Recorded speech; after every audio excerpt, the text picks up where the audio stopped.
Thaddeus McCotter, I want to play something that Mitt Romney said about what he calls the worst attack on religion in the history of this country, and that attack is being launched by President Obama. Let's listen to what your candidate said. I don't think we've seen in the history of this country the kind of attack on religious conscience, religious freedom, religious tolerance that we've seen under Barack Obama. Most recently, of course,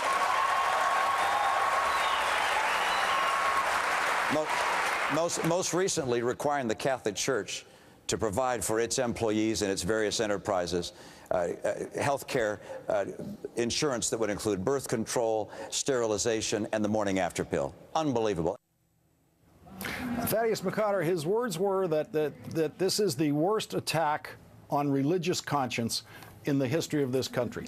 How would he rank and where would he rank in terms of an attack on religious conscience when the federal government outlawed the practice of polygamy, the central religious tenet of his religion, that then forced his family to flee the country, give up on America, and flee to Mexico? How would he rank that compared to what he has seen involving contraception politics in the last 2 weeks? Well, I think that's really a question directed at him, especially given his Mormon faith. I think he can answer that question for himself. As a practicing Catholic, as someone who understands that across the board, there are those who do not want to ban contraception, such as myself. But there are those who understand that the federal government has no business trying to coerce people into going against the central tenets of their religion. And Lawrence, I would ask a very simple question too, whether or not it is the largest infringement of religious liberty. There's an implication that it clearly is, and a violation of the First Amendment free exercise.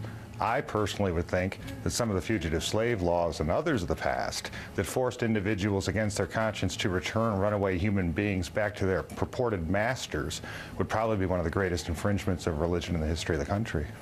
Would you disagree with your candidate and say, for example, what you just cited, forcing people to return slaves to their masters, that was in fact a worse invasion of religious belief than what we've seen in the contraception situation of the last couple of weeks?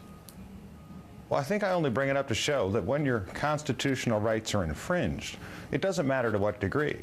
They're not supposed to be infringed at all. And I think that would be the common ground that all people should be able to come to as Americans, recognizing our God-given rights as put into the Constitution. They're to be protected and guaranteed against the government itself.